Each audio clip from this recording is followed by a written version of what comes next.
Osiris. We're mass communicating. Mass communicating. Mass communicating.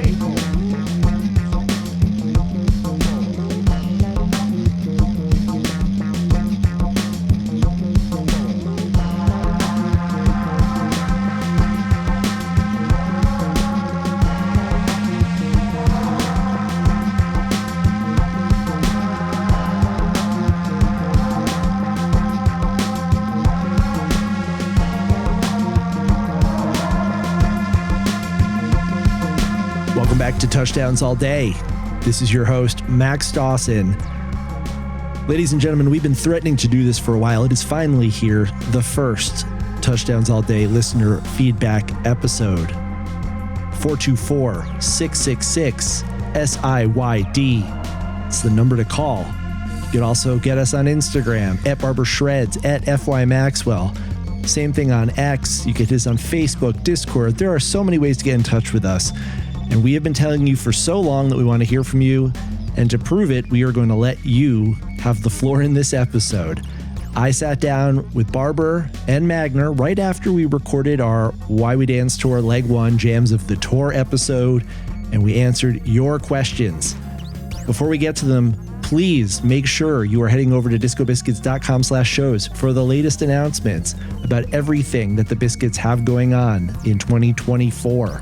So many shows being announced, festivals, announcements coming every couple of days. You never know when the next batch of shows are going to drop. So the best way to be in the know, click on that, follow the Disco Biscuits link, sign up for the mailing list, be amongst the first to know. All right, enough for me. Let's get to your questions. The listener feedback episode. Welcome back, guys. I am here at Barber's studio, joined by Barber and Aaron, and we are going to listen to your messages, read your emails, answer your questions. We have been talking about a listener feedback show for some time now. Now is the time.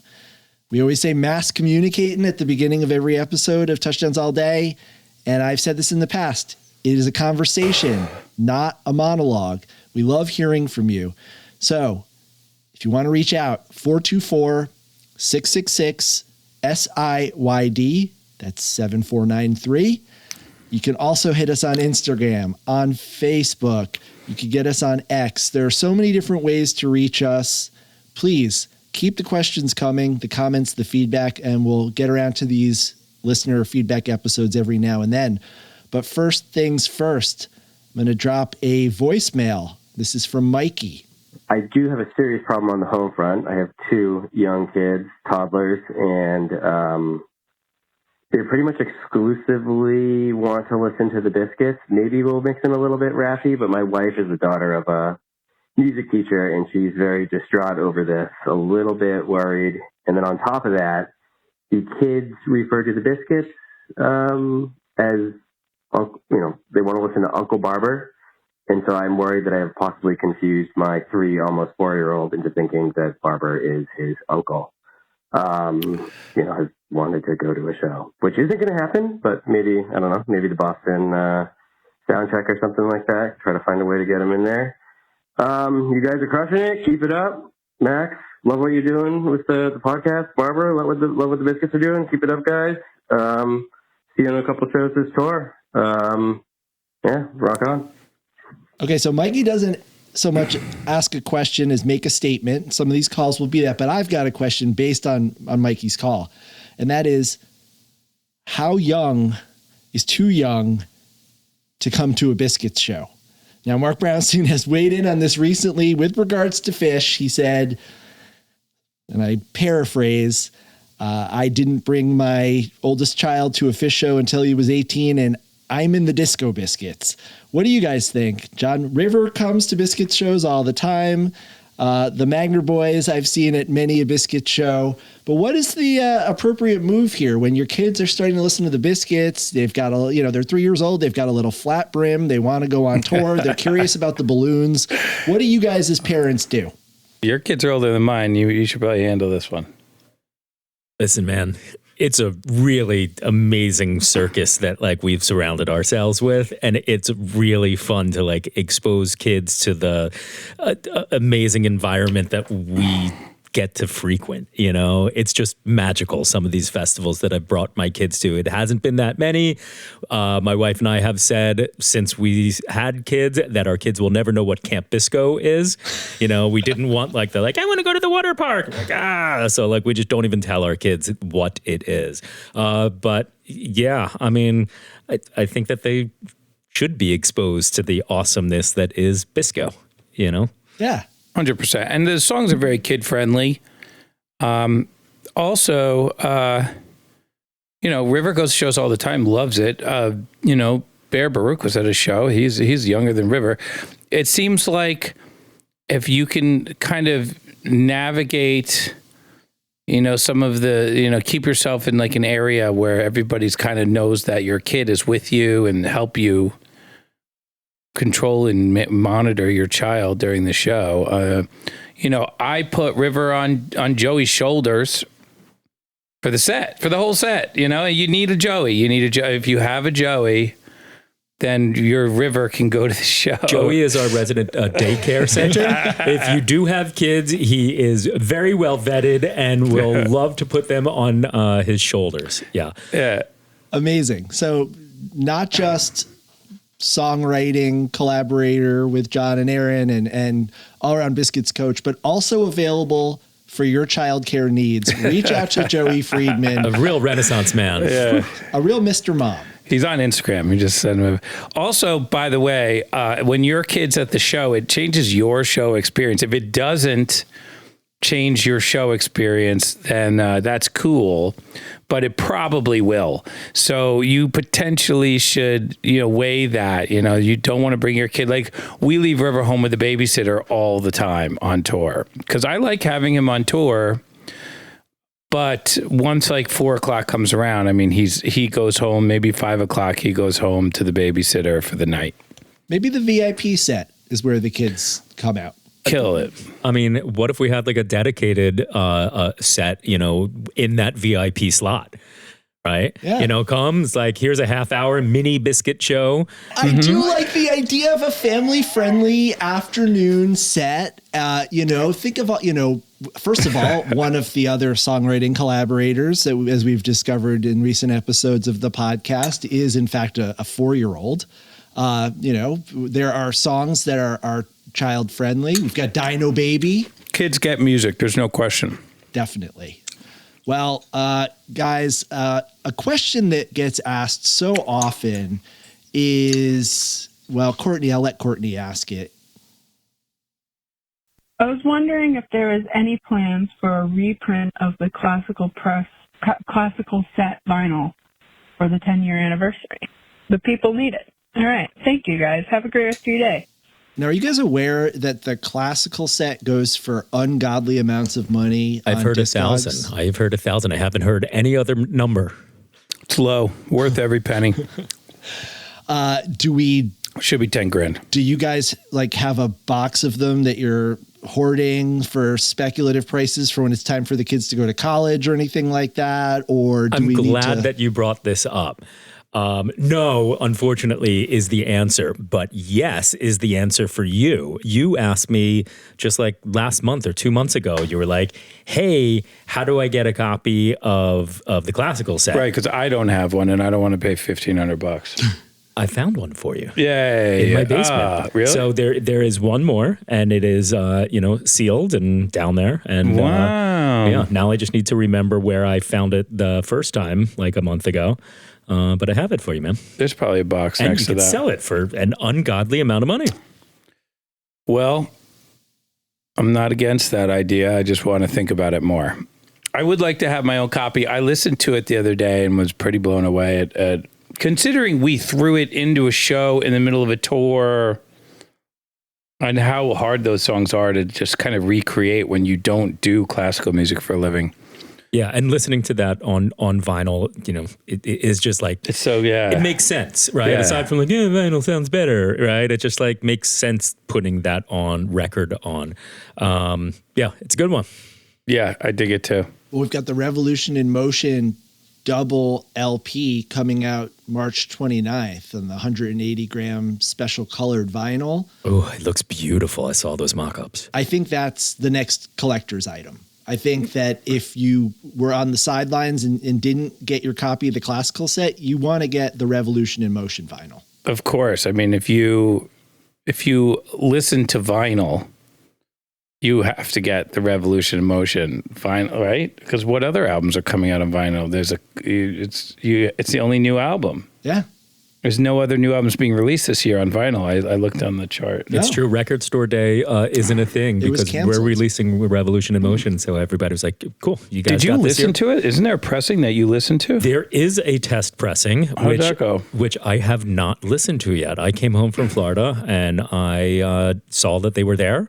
And I have not listened to it yet. Wow. But they are there. I do have the test pressings. Well, that'll be a collector's item. I would say let's listen to it here, but I don't have any gasoline for my record player, so I don't know how to turn it on anymore. Do you have coal? Coal. We can do coal. I think it works like coal, yeah. I had a record player that was built into a cabinet, and it had it would slow down and speed up, which was kind of cool, but it was also... What would slow down and speed up? The record. Oh, got it. Right. Yeah, it was cool, but it was more of a party trick than it was a listening experience. Kobe, our good friend Kobe Waldvogel, has always wanted you guys to do the Haymaker sets from 2002 on vinyl. I can speak to that. Please do. So it is... It's been on our radar, right? And there is an anniversary of Haymakers. When is the anniversary? I think we may have missed it. We might have just missed it, right? So this was 2002. right. So 22 was probably when we were talking about it. Yeah. But so 24 could work. We don't have the multi-tracks, but we have like a soundboard and we have audience. So we could kind of like fuse those together and they sound good enough, but it's broken up. There's like a section that's missing or a section that is mixed, that has different sources than the other sections. So it doesn't feel as complete. That doesn't mean that we can't figure out a way to, work with that in some capacity, but that's kind of what prevented it from taking the logical next step of just, let's put it out. Let's have it mixed and put it out. Yeah. Well, who knows? Maybe there'll be some more live Biscuits on vinyl in all of our futures. Guys, this is a question that came in over Discord from our friend Scott McClintock. He said, is there a lyric in a song that you don't sing, but that you wish you did? Or a lyric that you love so much that you always sing it in your head or even lip sync it when your fellow bandmate is actually singing it? The only thing I can think of for this is Mark has another chorus for Portal to an Empty Head, I think, and maybe even, he has that other thing that he sings. Like the response line? Yeah, the response line. I think there's some... I don't have anything like that in my songs necessarily. What about you? Do you got any? I mean, the first thing that came to mind, which is sort of like this, is Magellan. We kind of have an inside joke of Jonold, right? John Lesser, right? So Jonold is great. He's a superstar. Right. And what was the tail end? And if he says something cool, you gotta act. Says something smart. Yeah. Right, and then it was like Mozart is great. Yeah. I mean, we used to sing this to John when he was like, he was working for us, but we were making no money. So we would sing "Jonold is great." That was the reason we had this. To get him to cheer up a little bit about working for this band. How poor you all were. Yeah, about working for this band. We don't have money, but we're going to sing for you. Yes, which is, in case you weren't tired of us singing all night long, we're going to do it in the van while we're driving 10 hours. I think that, you guys not singing to him might have been the real incentive. There's a whole history of kind of inside joke shadow Biscuits lyrics. There's the Chris Calarco chant for Shimmy. Chris Calarco. Chris Calarco. I love that. All right, back to the phones. 424-666-SIYD. Yo, it's D-Rock from Biscuits Running Club. Just want to say, loving the frequency of the podcast, loving all the new songs. Last 2 years have been amazing. Can't wait to see what this one has to hold. Keep going, boys. Love it. So, John, the Biscuits Running Club, they also reached out via Discord. They use Biscuits music as the soundtrack for their workouts. I am with them on that. Biscuits are what I listen to in the gym. Best workout music ever.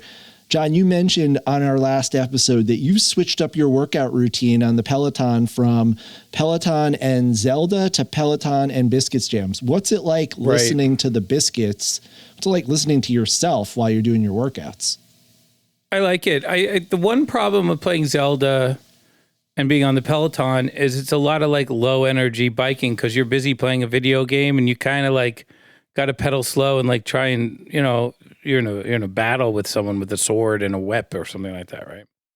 So you can't really stand up and really get a workout in. When the Biscuits are on, I put the Peloton on full blast and I stand up and I go for like 10 or 20 minutes and then I go down for a few minutes and then I go back up again. So the Biscuits are such a high energy listening experience that it makes that process easier. So I kind of like it. I feel like listening to the shows nowadays, especially, but probably always, is like something that I'm trying to do more of. This podcast was designed basically around that concept. And I'm just trying to do it more and more in different ways. It's really great. I mean, my Peloton workouts are breaking records when I listen to the Biscuits, like most, miles per minute, highest resistance, like all the stuff. Man, I just listened to the Daily, I was listening to Andy Frasco's podcast earlier today. Like I like to... While you work out. Yeah. I like that distraction. I can't listen to Andy Frasco while I work out. I'll end up like in the bar in the lobby drinking Jameson with the people behind the counter. It was Bruce Hornsby, so I was nerding out a little bit. I'll like be smoking a cigarette on the treadmill listening to Andy. On the same topic... Hey, Max and Barber. This is Joey Lichter, longtime fan, first-time caller. I wanted to ask if you guys have thought about putting out a Disco Biscuits workout video. I think it's about time. All right, thanks a lot. Finally, a serious recommendation. That's pretty good. I mean, we should outsource that, right? Yeah. Like we don't need to conduct the workout video, but that might sell better. He does not want to watch some hot women doing workouts to the Biscuits. He wants to watch us and Alan. Yes. You know what it should be? Leg warmers, headbands. Here's the thing. Nobody's going to watch more than 10 seconds of us doing a workout routine. So after second 10, the video could just be blank. You know what I mean? Like we could sell an hour-long workout video, but we only have to make 20 seconds. We know how to loop, Yes. Nobody's going to watch past second. We literally sell through 20 seconds. We get in our little leotards or whatever. Our leotards. Whatever you wear. We do a couple of things. 1, 2, 3, cut. Hour-long video made. The rest is just white. It's just like a blank screen. No one will watch that far. Morph Alan into Jane Fonda. Yes. Exactly. Okay, serious question though. How do you guys stay in shape when you're on tour? Lots of different ways. I went on a lot of hikes last year, or this past year because we were just in some beautiful places.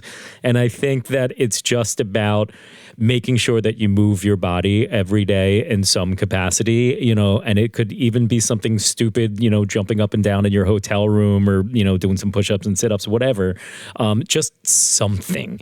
And I find that that's something that I need to check in with myself. Like, okay, I didn't do it yesterday or the day before. And, it's like you just have to do it and monitor how much you've been sleeping because it's all a lack of sleep, and monitor what you've been eating because most likely it's been some sort of variation of crap. So like you need a personal barometer to rein it all in, and making sure you move your body is a big part of that. Barber, how about you? Well, I agree with Aaron 100%. You got to move your body. But this last tour, I just stopped eating because I wasn't moving my body. So I was just like, well, I clearly don't need any energy. So I just stopped eating. That's another way that I'm going to experiment with more in the future. But essentially, yeah, you just got to, it's great if you can find awesome outdoor hikes that are picturesque and gives you a vibe of where you are. But sometimes it's hard when you're on the road to know where you even are. Yeah, man. It centers you, you know? And plus, like, if you have the ability to be in Montana, right next to, you know, Glacier National Park, or even just to the left, Yeah. you know, or even Tahoe, and just like walk around amidst those like trees and walk down to the lake, and, you know, Santa Cruz. We had a day off in Santa Cruz and I didn't really feel like doing much, but I walked all of Ocean Drive, whatever that thing is called, Lakeshore Drive. What is it? We live there. We should know that. Ocean Drive is fine. Okay. It's not, but it's close enough. I know what you mean. so You like mean watch- where Lost Boys was shot? Yeah. Walk that whole thing all the way up to Natural Bridges. It's like a 5-mile walk from like the very downtown Santa Cruz all the way up to Natural Bridges. And it was the butterfly migration. So Mark and I did this whole walk, and then we got to Natural Bridges, and, you know, it was really cool. Monarch butterflies flying all around. And then Cool. we couldn't get an Uber for some reason at sunset at Natural Bridges, and walked to the Mexican restaurant and then got a Camarones burrito. Supreme. Very good. Way to pack on some calories on your workout. I mean, you needed Way to something. carb load at the end of the workout. Well, that's the upside of more West Coast touring. You get to be in beautiful locations. You're not like you're in Harrisburg. You're not going to like walk under a freeway underpass before the show. You're out in Tahoe or on a mountain, or you're in Santa Cruz by the ocean. So Harrisburg is a nice little like river walk, though. You know, it's something. It's something. I That's used my to point. run the river walk in Scranton. I used to, at Camp Bisco's, there's like a river with like a path along the river. I used to run that in the mornings before Camp Bisco. So yeah, I mean, look, you can find something in most places, but it always interferes with how much sleep you're getting. Right. Because that's the That's trade-off. paramount. Yeah. That's the trade-off is, am I waking up early today to do this thing that's good for me? And waking up early is not good for you. So you have to really, it's a real tough balance. Right. Well, Barbara, you just referred to the fast, and we had a rant at one of the recent episodes about how when you were sick, your approach to healing yourself was to stop eating. Pretzel on the Robot Savers Discord wrote in and asked, can we hear more about Barber's fasting?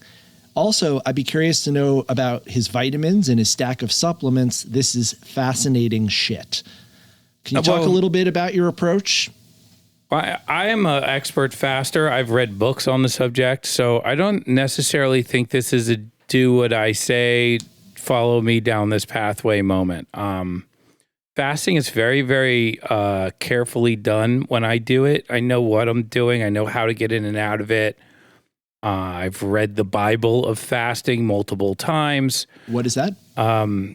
What's the Bible of fasting? I can't remember what it's called. Hold on, let me just Google Bible of fasting and see if something comes up. So essentially, and then what I wanted to talk about on the podcast, no, it's giving me the fasting in the Bible. It's a book. It's by this guy. It's from like 1918, before they had penicillin. Oh. So let me ask you a question. If you have like penicillin treated illness before penicillin, what do you do? Die? You die, or it gets worse. So essentially what they used to do is they used to fast people out of it.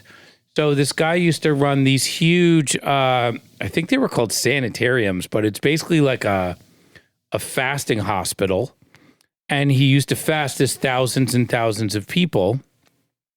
And he wrote 2 books on the subject, and it's the same book twice. And it's just a fascinating book. And I guess I could find out what it's called and edit it back in here, but I can't remember it off the top of my head. But once you read that book, you understand what to do. And then once you understand what to do, you understand what not to do, which he goes deep into everything. And then you can fast all you want. You know what I mean? So I believe in fasting because it works. That's all. It works for me every time. Do you need to do multiple days in order to have whatever effect that you're going for? Well, it gets better every single day. The problems with fasting is day 4 and 5 are awful, except once you get used to it, day 4 and 5 are expected.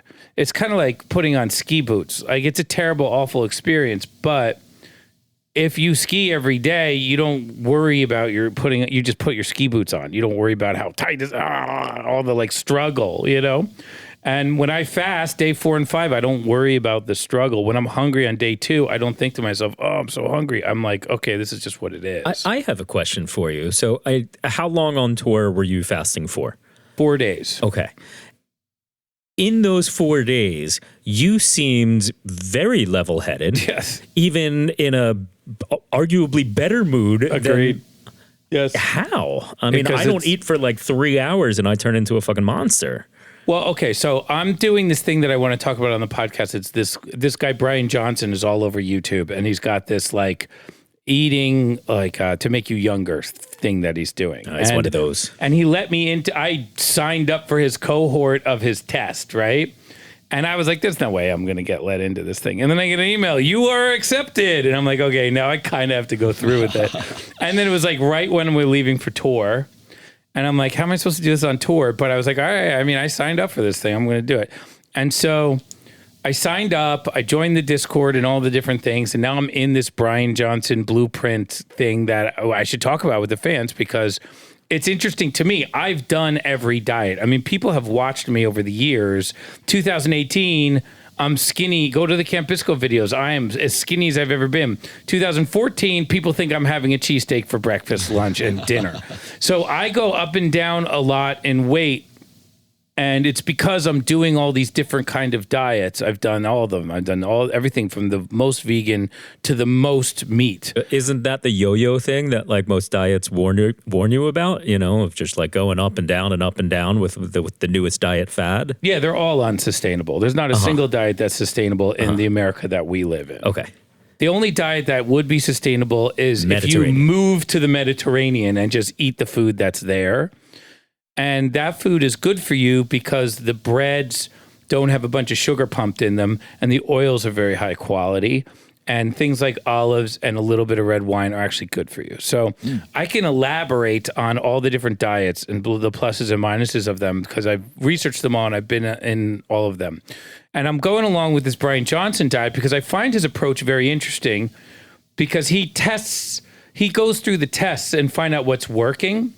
And he doesn't put anything else on the diet except for what's working. So there's no taste or flavor really. I mean, he's got a little stuff, but it's not a high concern. What he's mostly concerned about is the things on the diet are effective in a real sense, not anecdotal like you tell me a story, but actually you give it to 10,000 people and you get the result.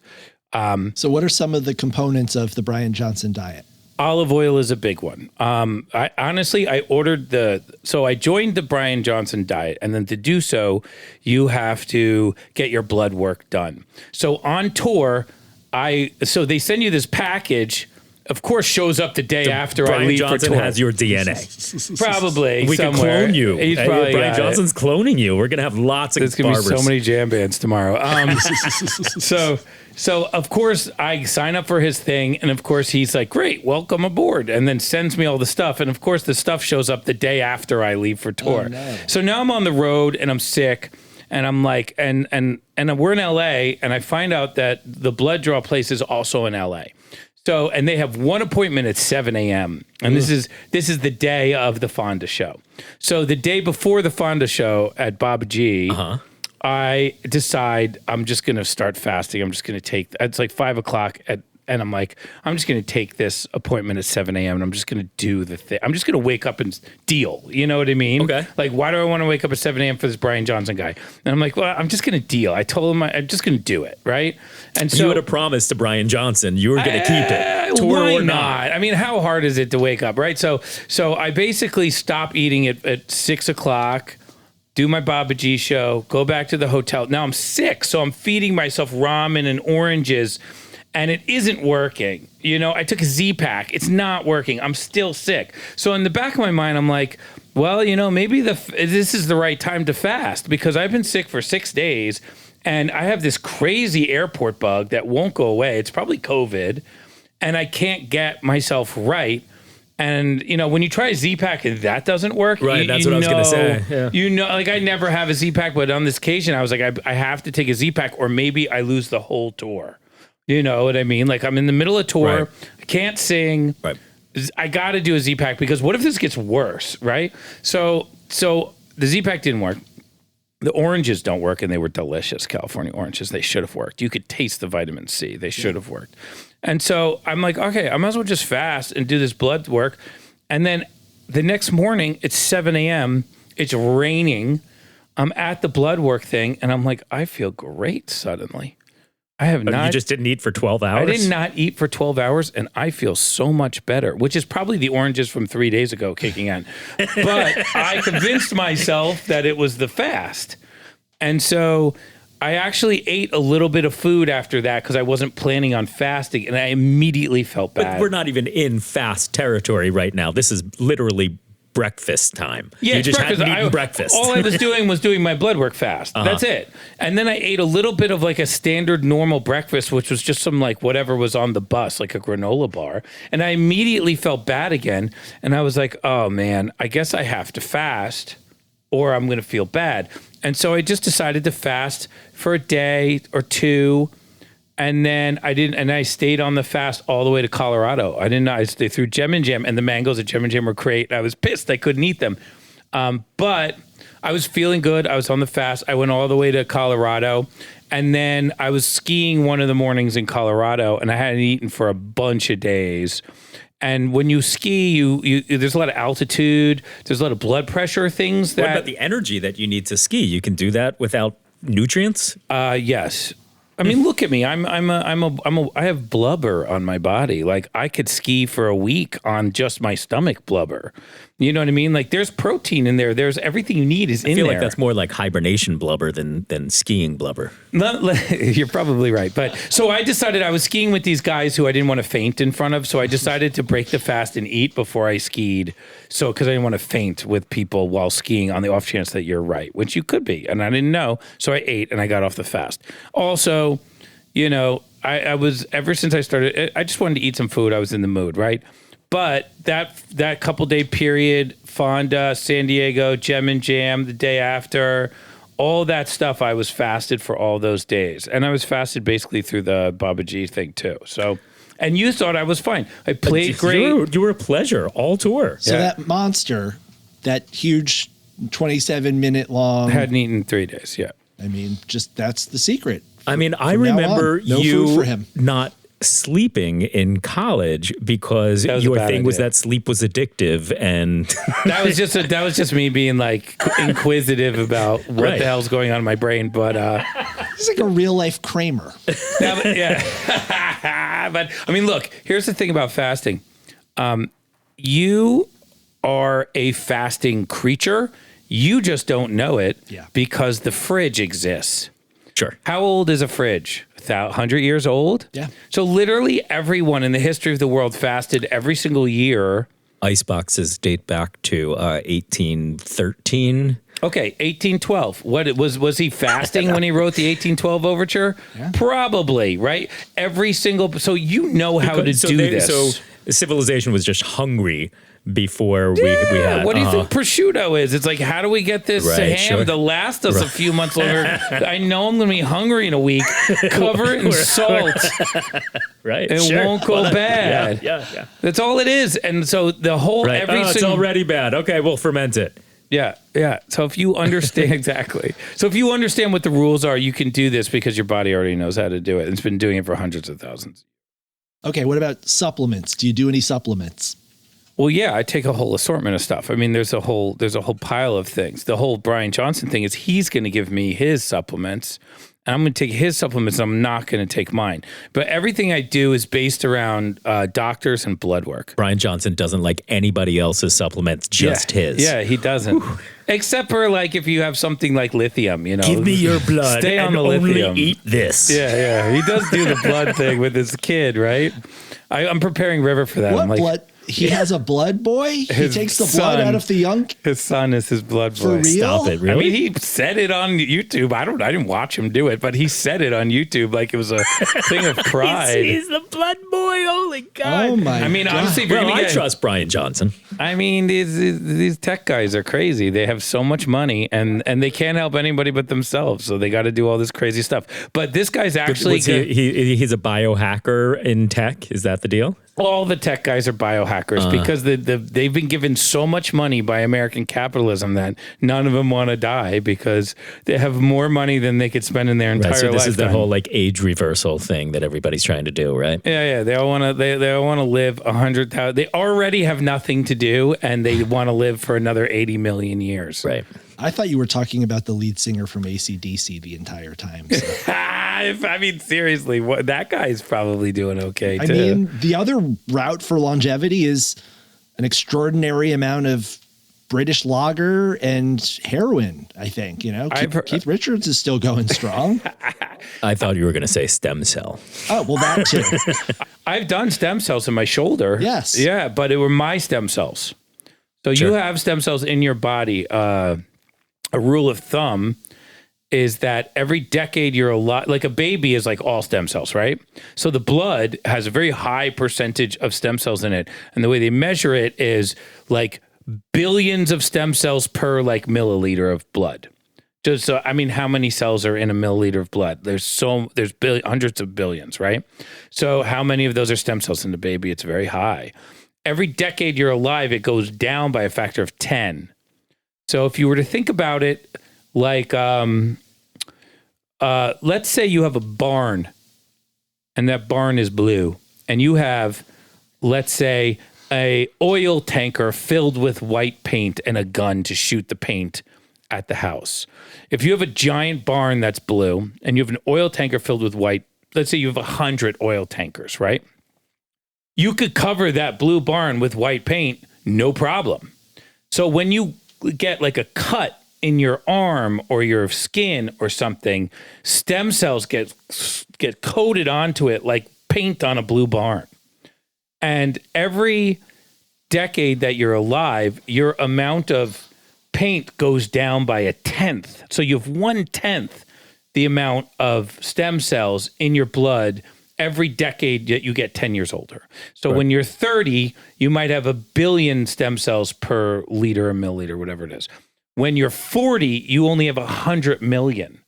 When you're 50, you only have 10 million. When you're 60, you only have 1 million. Now, let's go back to the barn example.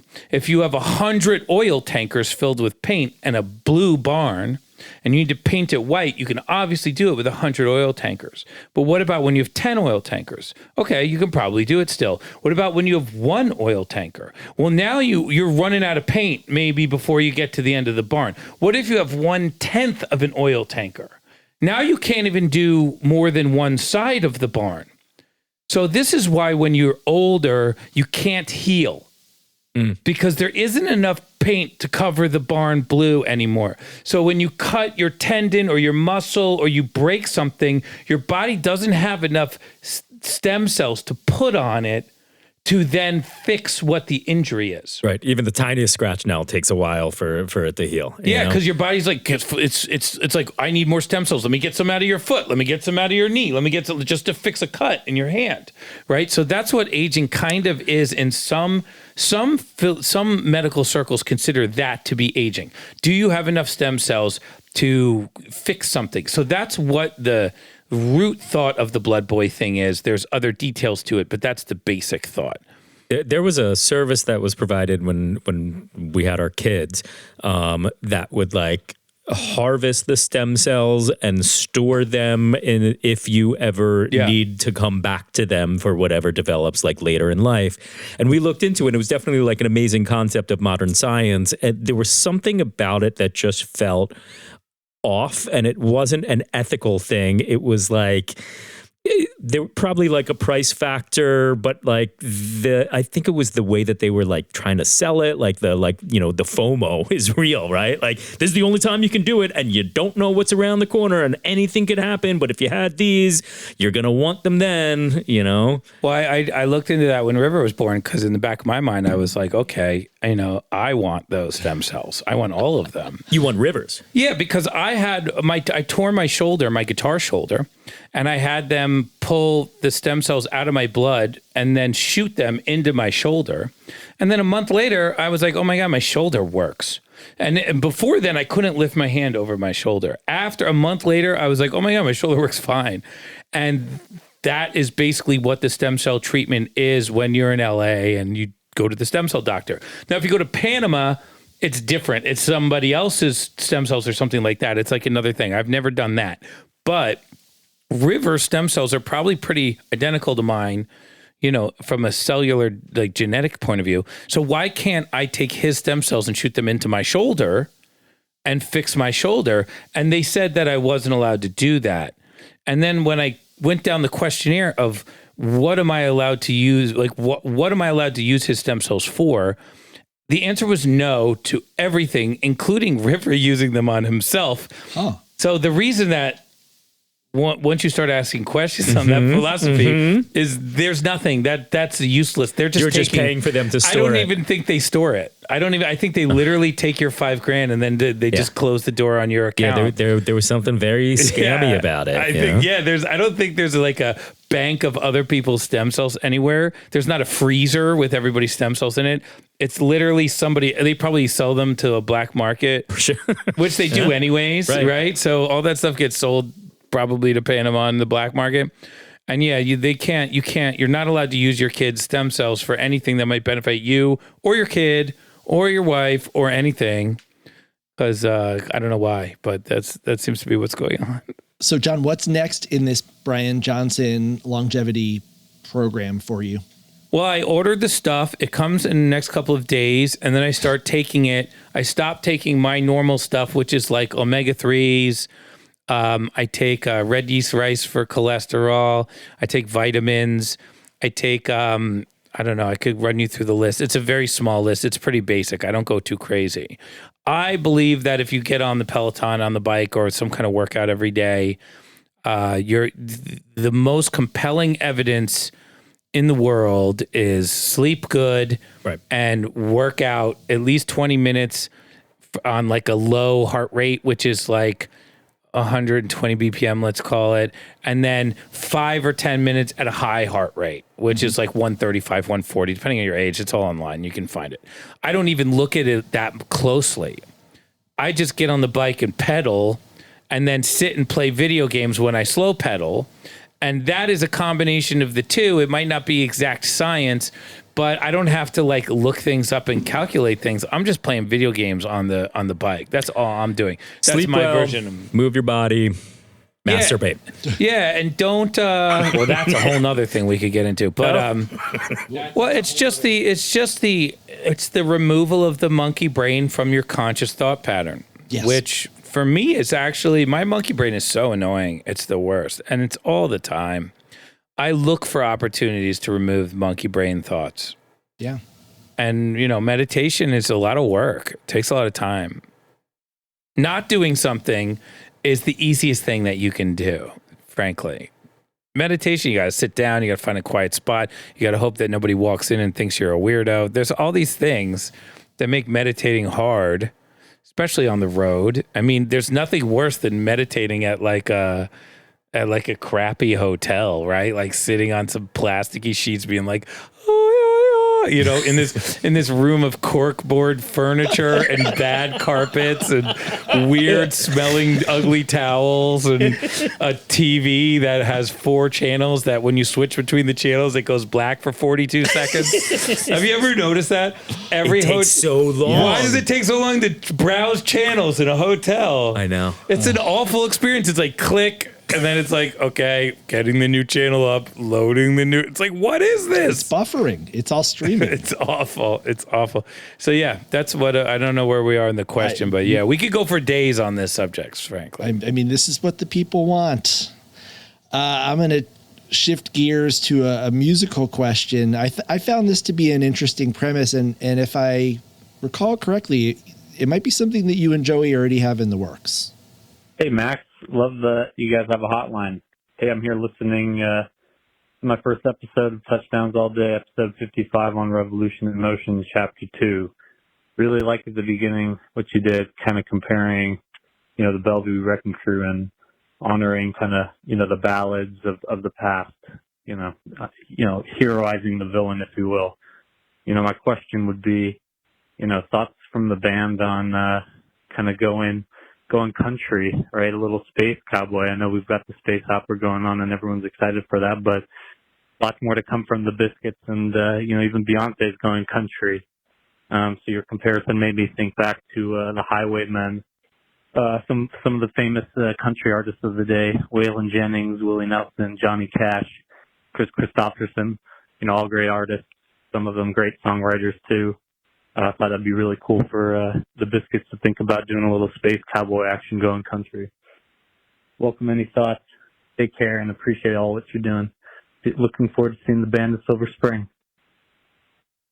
I have never once had that thought, but now I'm sold. That was a compelling argument to just try it out. I don't know. I at least want to hear what it sounds like. I don't want to make any sort of effort to get that to happen. I just want to hear immediately what it would sound like. So do I understand correctly that Joey has a concept for a sort of country themed composition? Oh, I haven't heard anything like that. I don't know. Maybe he hasn't hit me with it. You're talking about the King and Queen of New Jersey? Oh, yeah. Okay. Yeah, there's some. It's that rings a bell. Right. There's the lyrics are very country for sure. Okay. The music won't be though. It told. And I thought that this was actually a really cool thing in the evolution of Joey Friedman as songwriter. He got really into this concept, right? And it came about pretty organically when we were just trying to write something out of thin air, and recalled this story of this DJ in Harrisburg that a pretty prominent DJ for functions and whatever there, and then he got accused or arrested for murder from 20 years prior or something like that. And so he used this crazy story from, his past living in Lancaster, growing up in Lancaster, and tried to parlay it into a song. And then the characters quickly changed, and the storyline quickly changed, but he was developing a whole concept related song. And I was like, that's really cool. And for me, helping to write the music with the space opera, having a story to write to is just awesome. You can take something out of thin air, but you need to then begin to focus it. Even if you don't have a story, right? You got to sit down, and what key is it in is probably going to be the first focal point of a song.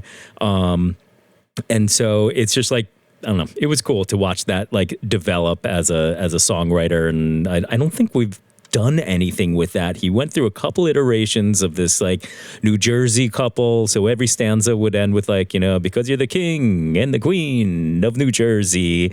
And he was really psyched about it. And we were we changed it. Yeah.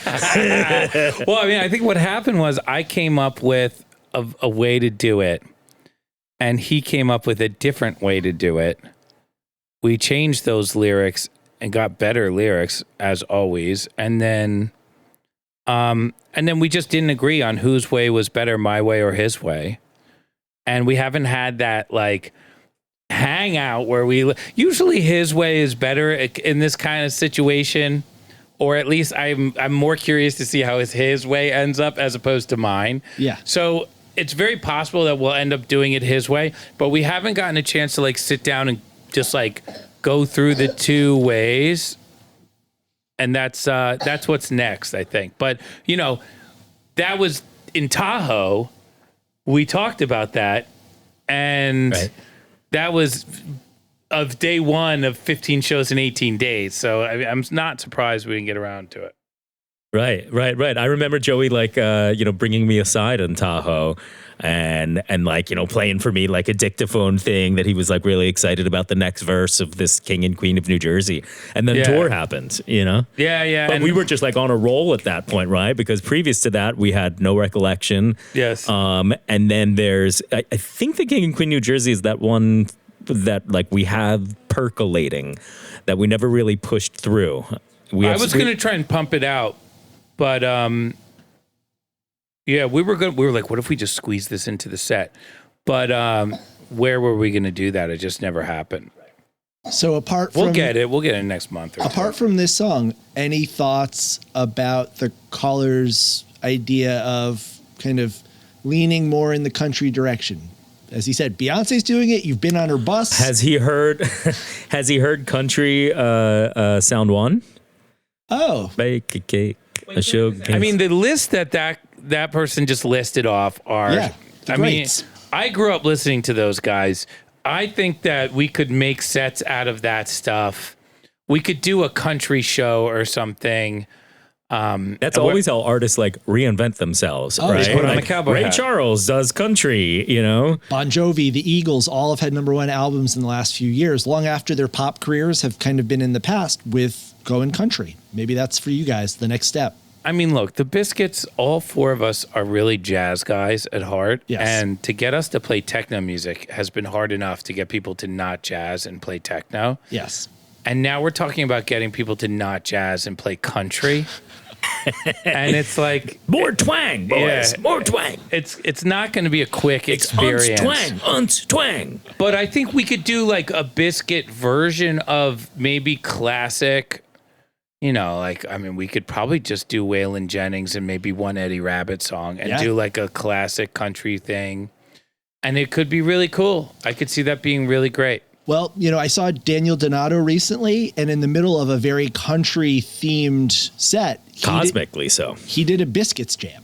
So he's finding a way to incorporate your sound into a more traditional country and or bluegrassy type sound. So maybe it could go both ways. I mean, that's interesting that, you know, so you take somebody like Daniel Donato, right? You know, a Nashville cat, and he's got like, you know, some country in his bones, but he also like, you know, part of his, you know, coming about of a musician was listening to like the Biscuits and whatever like jam band stuff that he was exposed to, which I found out about when he called. Was he a caller into your show? Oh, an Instagram live thing. I used to do Instagram That's lives right. when I That's was where I sitting saw in the that. studio because, you know, you got to get on it. I don't know. You got to do an Instagram live. Yeah. And he just like hopped on because he was just watching my You Instagram guys hit live. it off like immediately. Yeah, he seems like he knows the Biscuits pretty well.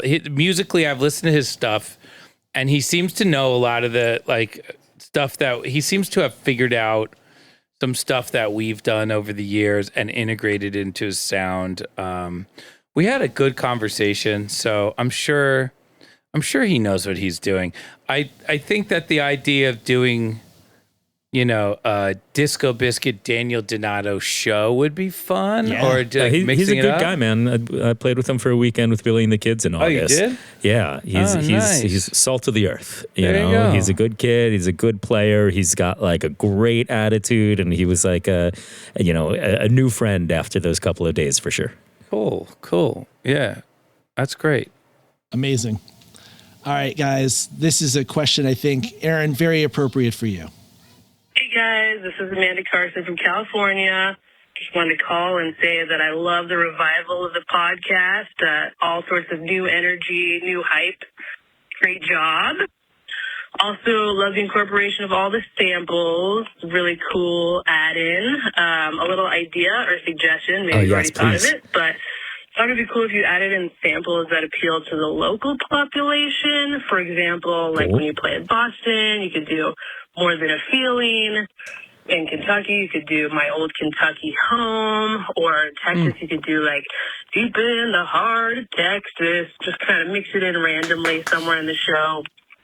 And then a question for Barber. The ladies would love to know how Barber's going to spend his 50th birthday.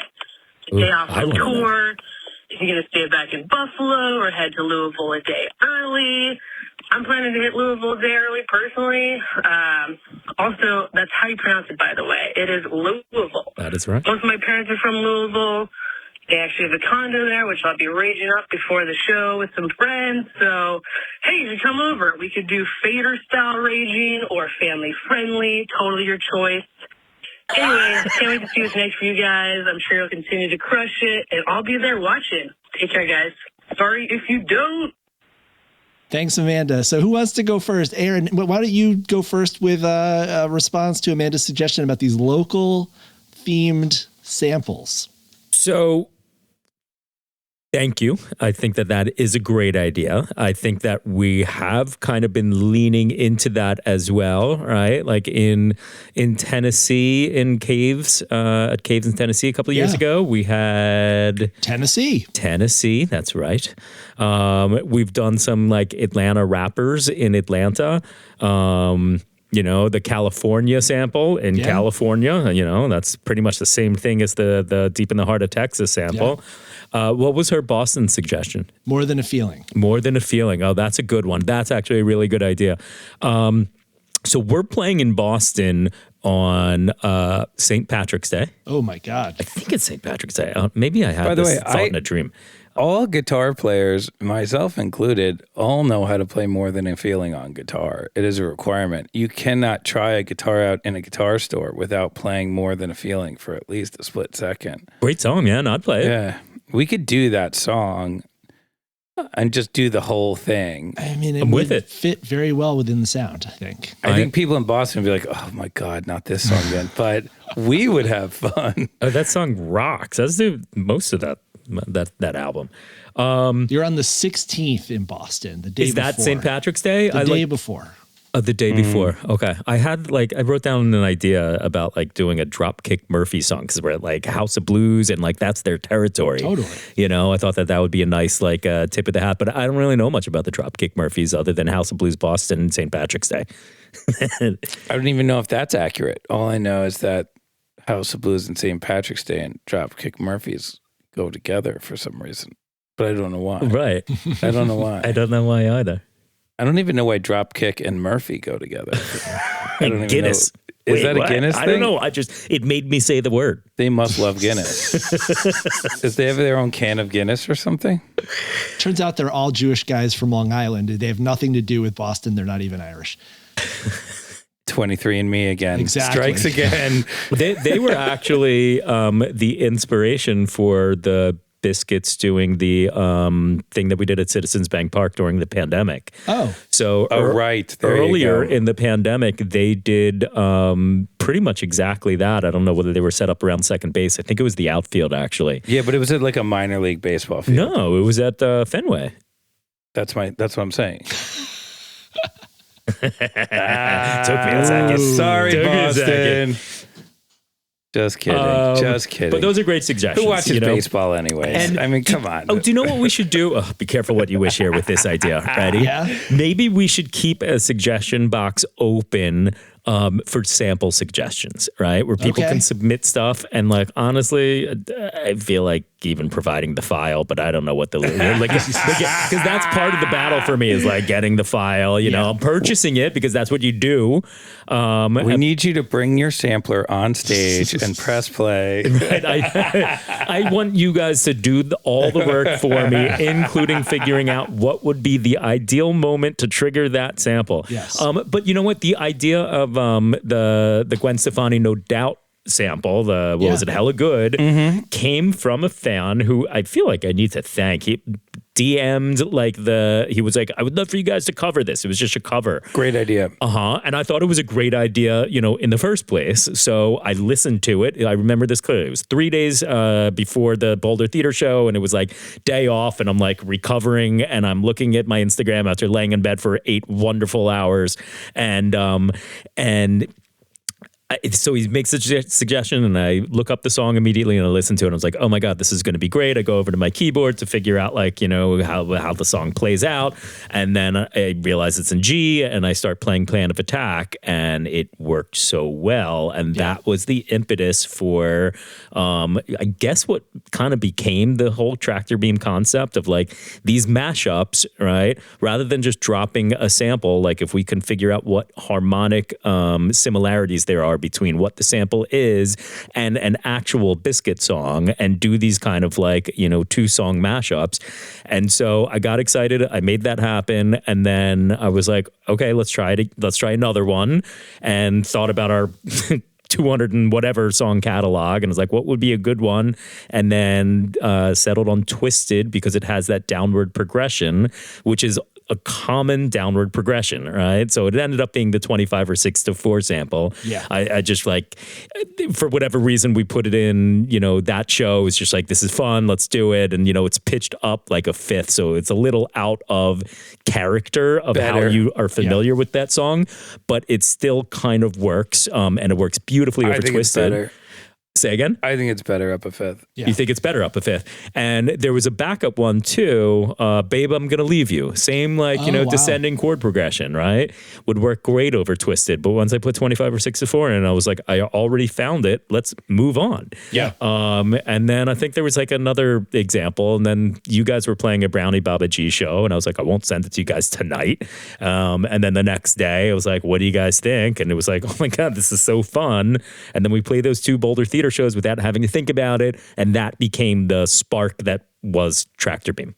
Amazing. Yep. Well, thank you to whoever it was who made that recommendation in Aaron's DMs. We'll hopefully Aaron will find that and give that person an official shout out. But John, Amanda's question for you: big birthday coming up. What plans do you have for celebrating?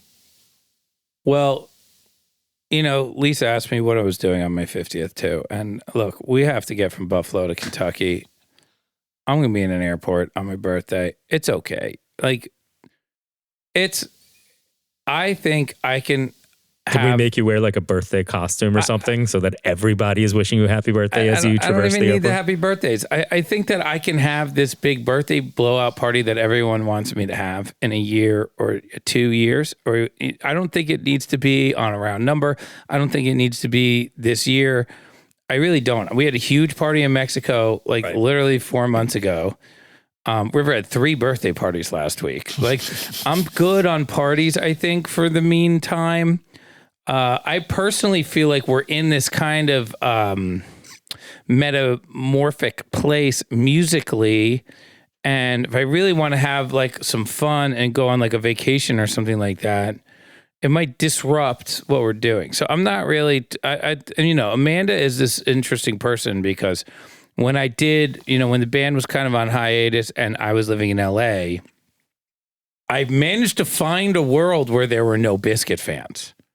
And that was the Faeder World, right? That was me and Dave and all of my California friends that I kind of got in with all of Dave's friends. And then I met all the beach people. And nobody had any idea who the Biscuits were. Literally everybody was like, I don't even know what you're talking about. Except for this one girl who was at all the parties. And she would never say anything. And she would never blow up my spot. And it was nothing. She'd never say anything. Maybe when I wasn't there, she would say something. But when I was there, she was cool. It was normal. And I could just kind of be one of the people. It was a world for me where in Colorado, when I lived in Colorado, I worked out at this gym and I would talk to the person at the gym. They'd check me in and out every single day. I would go to the gym and then I would check out. And then when I was leaving Colorado, I was like, okay, you could cancel my membership. And the person who I'd been talking to going in and out of this gym every day was like, oh no more Disco Biscuits here every day. What am I going to do without my John Barber? And I was just looked at them like, you've known who I am this whole time. So in Colorado, that it's a very weird vibe because there was a time period, at least in the past, 2010 or something, where I felt like we were extremely famous. And in Philadelphia, celebrity pancakes, man. Yeah, we were everywhere I went, everybody kind of knew who I was. I didn't know who anybody was, right? But they all knew who I was. So I found this place in LA where nobody knew who I was. And the one person was Amanda. And she was there at all the parties everywhere. I was like, oh, there's her again. And, she's super cool and she never blew up my spot and she let me have my few years of beach anonymity. But yeah, and then, now she goes to every single show still. And apparently she did back then too. So Amanda's from way back yeah, in the day. she shows forever. So when she's like, what do you, I think she's just trying to, she just wants to hang out in Louisville and chill and just kick back and relax and talk about the fun times and everything. It's all good. It's all good. Well, guys, I encourage people to call with questions, but also with stories, especially stories from the road. And this one I found to be particularly fun. Hey, Max. Hey, Babs. Long-time listener, first-time caller here. Wanted you to follow up about some winter tour shenanigans. Also attended 8 of that first leg, Max. What a time. Still in the bubble. I had a great time. One of my favorite moments was in Santa Cruz. My crew and I happened to be staying at the same hotel as the band. Upon checkout, I had the concierge deliver a Smirnoff Ice to the room of the one and only Mark Brownstein. I want to know if he followed through on getting iced and what his reaction was to that. Otherwise, favorite highlight from Winter Tour, the Space Bird ending fully outroed into a nasty rock candy from Tahoe Night 2. Slaughterfest. Love that. Thanks, guys. Bye. And that was Earth Jigsaw with that call. Do you guys happen to know, did Mark accept the challenge? Did Mark ice his ice? I don't even know how to say it. I have no idea. Did he? I can neither confirm nor deny. All right, we'll have to follow up. And I also love that jam into Rock Candy. That was on our short list for our Jams of the Tour episode. Last second cut, but definitely everyone should give that jam a listen. That Space Bird in the Rock Candy? Yes. Yeah, we almost the end that. of the first set, the second night in Crystal Bay. Yeah. I mean, yeah, this is good stuff. All right, guys. Lily, our friend Lily, who was at many of the shows on the West Coast run, called in with some positive feedback on one of her favorite new songs. Hey, Max and Barber. This is Lily, and I just wanted to say hey and let you know how much I've been enjoying the recent podcast episodes. Yeah, just great stuff. Please keep it up. I know so many of us are loving it. I've been listening to the first few nights of tour so far, and I just have to say I'm pretty blown away by Faeder World Exchange. I got to be there for the debut on New Year's, and just hearing only the second time the song has been played live, like it just sounds so fully fleshed out. And yeah, I think Barber's vocals are just kind of perfect for that type of song, which Joey knows I call that song a Chemical Warfare Brigade era love song. And yeah, I just am kind of blown away by how far that song has already come in such a short time. And yeah, can't wait to see where these newer songs go. Just exciting stuff, and love what you guys are doing on the podcast, and I'll see you soon. So every once in a while, there's a new song that just seems like it could be the song that crosses the Biscuits over. And I've felt that way about Faeder World Exchange. I've felt that way about other songs in the past. I'm sure you guys have as well. You've clearly got a gem on your hands here.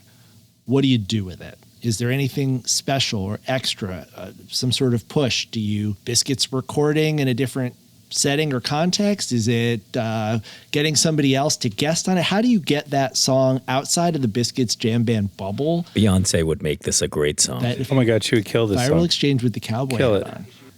Honestly, I think I can't really hear a female vocalist on it, but I think the lead singer of Creed would crush this song. That guy, Creed guy. Yeah. Scott. Yeah, isn't that his name? Something like that. Somebody. No, I don't. I mean, look, it's like is it a straight ahead rock song? Is it that? You know, I don't think so. I just don't think I mean, the way that 50 Cent explained it was that Mariah Carey is Mariah Carey because somebody spent $20 million making her Mariah Carey. And the reason that Mariah Carey isn't as hot as she used to be is because that $20 million isn't there anymore.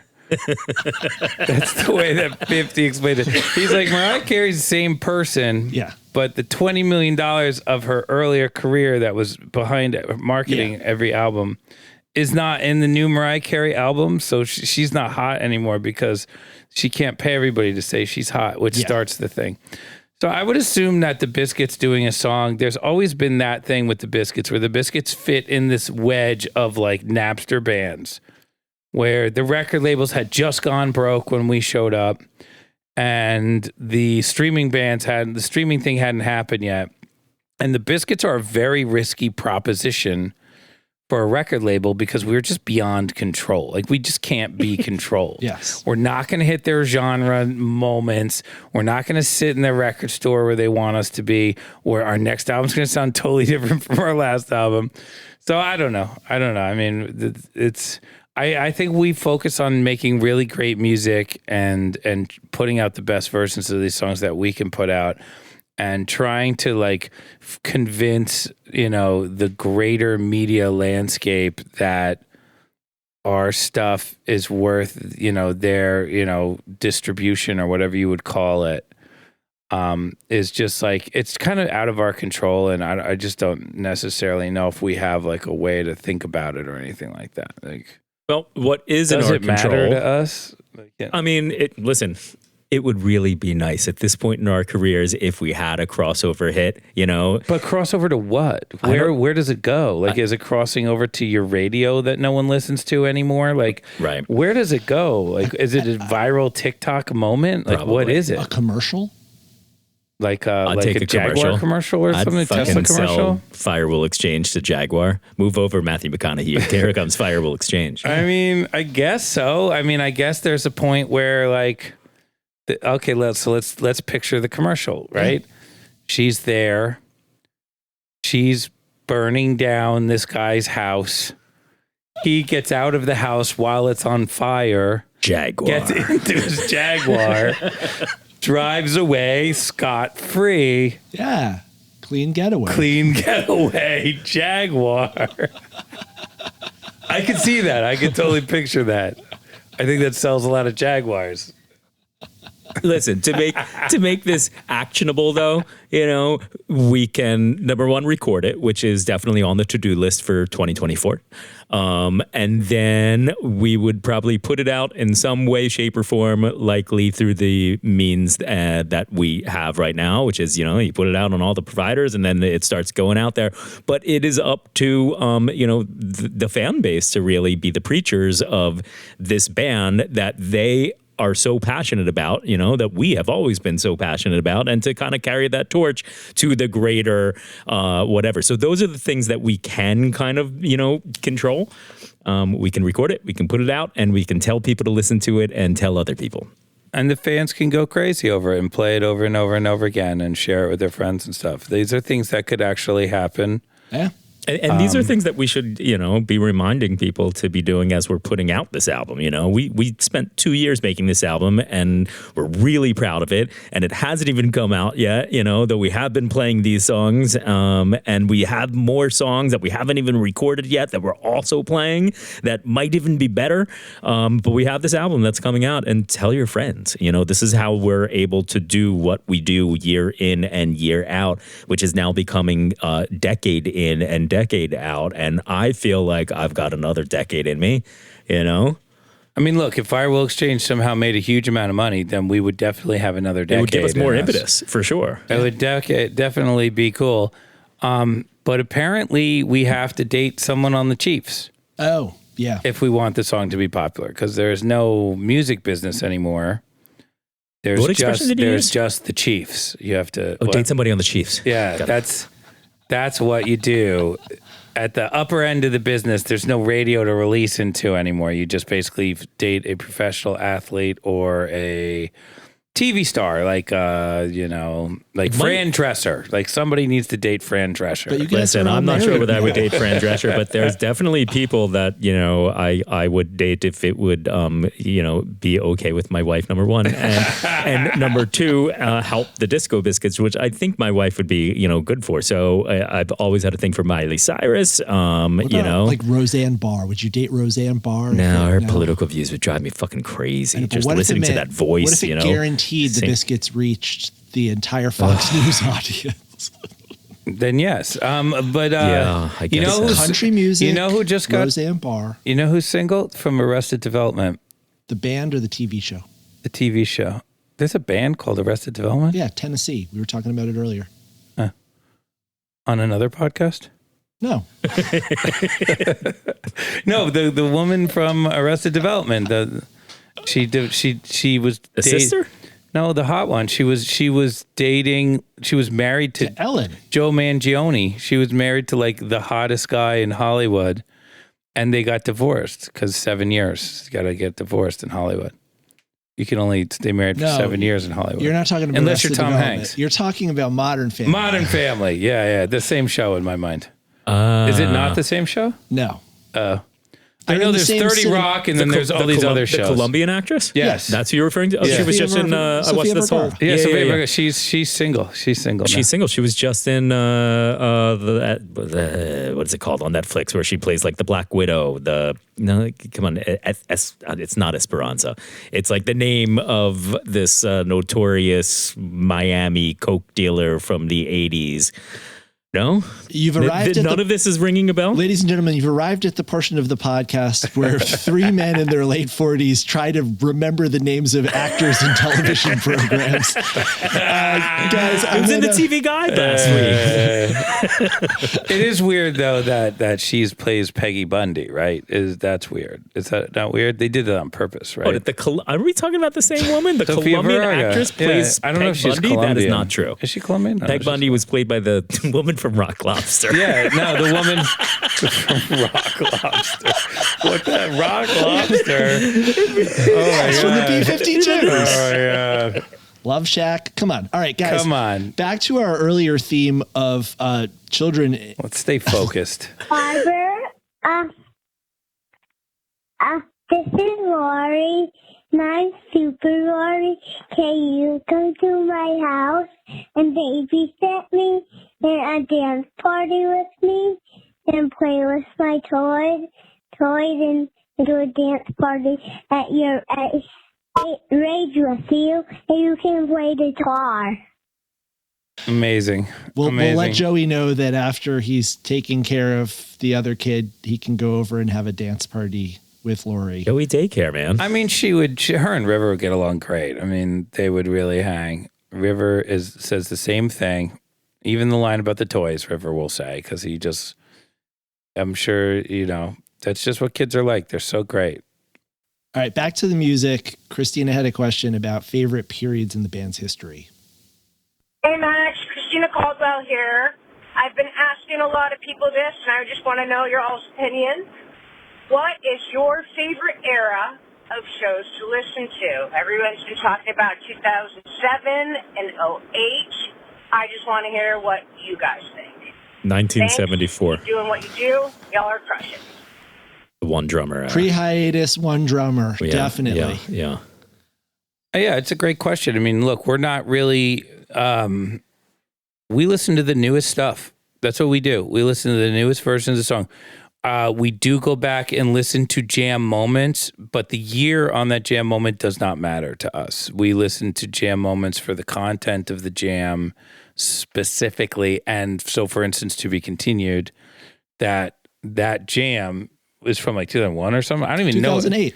Oh, is it from 2008? Yeah. See, I don't even know, but I do know that we wanted to listen to that jam because we wanted to write over it. So a lot of times, for us, it's kind of like asking, like a basketball team, like what basketball do they watch? It's like they watch film of themselves playing so they can get better type of thing. I think it's very much where the Biscuits are at right now. Does Brian Johnston make you wear that thing that you're wearing on your wrist Yes. that reads all your pulse and whatever? Yes, the Fitbit. Yeah. Did he send it to you and say, don't tell anybody else, but wear this every day? No, he gave me like a list of like 5 Fitbits I could choose or 5 different kind of wearables that I could choose. And me knowing that a wearable for me is a piece of garbage that's going to end up in a garbage can, I just picked the cheapest one, which is the Google Fitbit. And I don't think this is necessarily a bad device. But if you lose the charger, it becomes garbage a lot faster. Proprietary charger? It's the worst. Yeah, It's this thing. It sticks on the thing. So I got home from tour, and I'm like, okay, I'm home from tour. I want to make sure I get caught up on the Brian Johnson stuff. And I know wearing this is essential, and it's dead because I brought the charger on tour, but I forgot this. Right. So I get home from tour and this being the wearable to everyone listening. Right. So I got home from tour and there's the wearable. It's been sitting on my counter for 2 weeks. It's dead, or 3 weeks. And then I can't find the charger cable because the charger cable is underneath all these cables. So I literally just got to go on the other week. I don't know. I haven't hooked it up yet to see what information it has figured out about me. And so I don't want to comment on whether or not it's good or not. Brian Johnston knows that information. Oh, he does. He uses this other one called the Whoop, which is like $40 a month plus $4. It's like the most expensive wearable ever. And he does it so he gets like an accurate sleep score. Oh, yeah. And they're like crazy about the sleep score thing. I guess there's value in it, but I don't see a group of people who aren't sleeping. So I don't know why they think they know so much about sleep, but I haven't looked at the data yet. These guys are very smart. So they probably have looked at the data on some level. Well, Christina, I'll say I do love those 2007 shows, and coming back to seeing the band after many, many decades of being completely out of the loop. I went to some of the more knowledgeable fans, Andy Bazzani, Mike Walsh, people we've had on Touchdowns All Day, and I asked them, what do I need to catch up on? And they all recommended fall 2007, and I've never been let down by a show from then. I especially love the show from November 4th, 2007. There's a drop into abyss from a C to B that is one of my favorite hype tracks to get me going in the gym. All right. This is one that I think it was coming up all tour. Magner, you got to account for this. Hey, this is Tom Whiting, longtime listener, second-time caller. My question is, when are you guys actually going to play Life During Wartime? Because it seems like you've teased it almost every show. I've been noticing lots of teasers all over the place. I don't know if that's something you guys are purposely doing or not. But shows have been amazing. I feel like they keep getting better and better each night. And just keep doing it. Can't wait to see you guys in a month. Okay, so before you answer this, there was a rumor going around, I have no idea if this is true, but that you play Life During Wartime teases when you're angry at Barber because he hates that song. I don't even know what song it is. What song is Talking Heads, Life During Wartime. Oh, I don't even know. Some peanut butter to last a couple of days. Oh, yeah. Okay, I know this one. You did a heavy tease of it in Crystal Bay. And I think a few other times during the tour, maybe a little more subject to interpretation. Is it known fact that you don't like that song? No, people think that I don't like Talking Heads because I made a comment that Talking Heads are a pop band to me because they're not like a band. They're, like when I grew up, I was painting houses, and when I painted houses, we listened to Howard Stern all morning, and then it turned, and then it turned, and then it turned into K-Rock, and it was Talking Heads plus Led Zeppelin. It was pop, right? And to me, the Talking Heads are a band in that world, and all of these songs have gotten an incredible amount of spins on those radio stations. But I think in the jam band scene, the Talking Heads have been legitimately turned into kind of a more progressive art project because maybe they are, I'm not the arbiter of what is what. And so people think that I hate the Talking Heads because I just don't hear them that way. I hear them as a pop band that I used to paint houses to in between the Cars and like Madonna's or whatever, And covering Talking Heads is about the least original thing a jam band can do. I mean, it's pretty much part of almost every other jam band's repertoire of covers. So not covering the Talking Heads makes the Biscuits a little unique. Right. I mean, they're fun grooves to play and it's pretty much just the groove and then the fun way that he delivers those vocals and the fun words and everything like that, right? But it once you get the lick, it's in your vocabulary, and we play improvisational music, and sometimes we'll fall into like a pocket where Talking Heads lick works perfectly over it. So that was the only, it's nothing but now I'm going to play Life During Wartime if I'm pissed at you because I know you don't like it. I don't care. I just I picture my mom like dancing in the kitchen when I'm 14 when I hear that song. You know what I mean? Like that's what I think of. I think of Pat Gutwillig just hanging out, but doing her like little Pat dance in the kitchen to "This Ain't No Disco," and my mom like, brr, brr, brr, like, does it make me feel like I'm at a cool rave or something like that? But everybody has different experiences in life. Everybody has different things. Well, Aaron, I think I asked you, it might have even been about that while we were on tour, and you said sometimes it's just there in front of me, right? Like a song or a riff or a tease just kind of presents itself to you, right? And who are you to deny it? As opposed to, you're like, you know what? Barber ate the last Nature's Valley bar. I had my eye on that. Here comes Talking Heads. Yeah. He hasn't eaten in days. He hasn't masturbated in months. And I'm going to push him over the edge with some David Byrne. Well, guys, I feel like we've done enough of this. We've taken so many questions. Said it all. We've said it all, as Howard Stern says. Thank you so much, Aaron and John. And thank you all for calling in with your questions. 424-666-SIYD, or you can hit us on all the socials, Touchdowns All Day, at Barber Shreds, at FY Maxwell. You know how to get in touch with us. We love hearing from you guys. Thank you so much for listening. You are the reason we do all of this, and we can't wait to see you back on the road real soon. John, Aaron, thanks, and we'll see you next time, guys. Thanks, Max. Love it. All right. Bring your samplers to the show. I'll have patches for everybody just to plug in. You have an idea, just like, press the button and hope that it makes a good one, because you'll be judged. If you want to really get under my craw, drop some Talking Heads samples. I'll get so fired I didn't like the way Barber played last night. I'm going to sample. Lead us out with some Talking Heads, Max. Oh yeah, the band wants to play the theme song.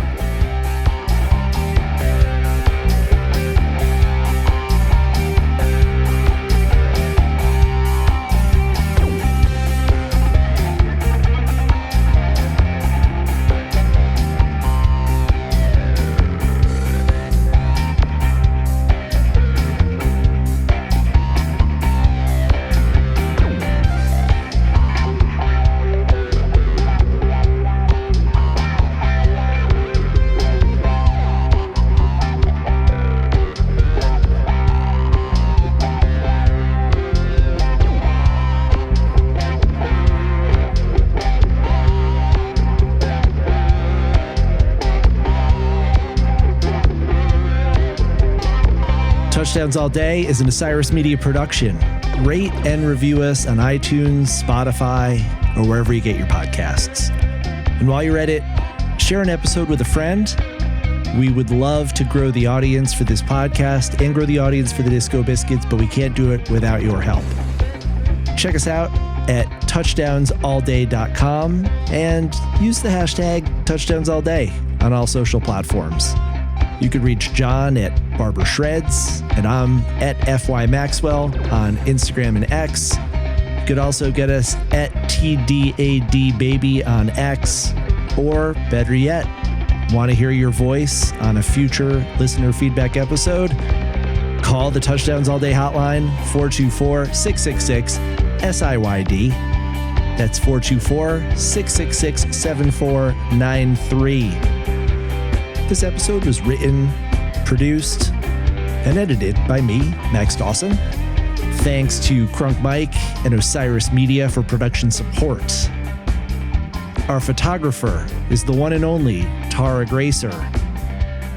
I'd like to offer special thanks to Mark, John, Aaron, Alan, and the entire band, Ben Baruch and Andrew Kaplan at 1111 Management, Andy Bazzani, and Mike Walsh, the Biscuits Internet Project, discobiscuits.net. We get our audio support from Rich Steele and Drew Granicelli, and we get help on the road from the entire road crew. Special thanks to Joey Friedman and Steve Martocci, to our spiritual advisor, Scott McClintock at Think Tank Dubs, and as we do every episode, I like to give the most heartfelt thanks to the people behind the scenes without whom none of this would be possible, and those are Lisa Gutwillig, Deb Brownstein, Jelly Magner, Sandra O'Quinn, Andrea Rivers, and Avery McMahon. Love you guys. On behalf of John Barber, Crunk Mike, and the entire Touchdowns All Day family, this is Max Dawson saying, see you next time. Hey, and one last thing. Coming up next, episode 59, part 4 of Touchdowns All Day's 4-part miniseries on Revolution in Motion, and a little spoiler, a little post-credits spoiler for those of you who stuck around. It's actually a 5-part series. See you guys in New York.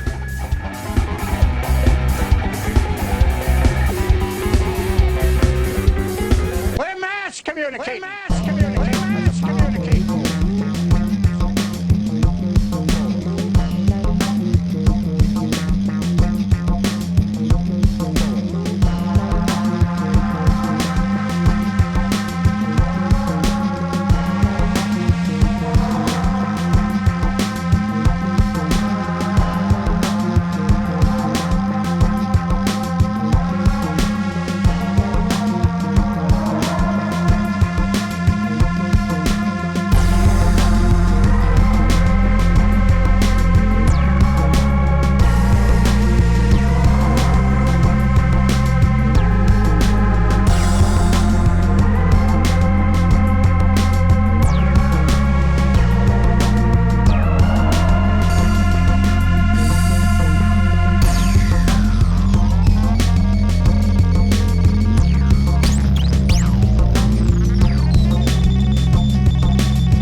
Osiris.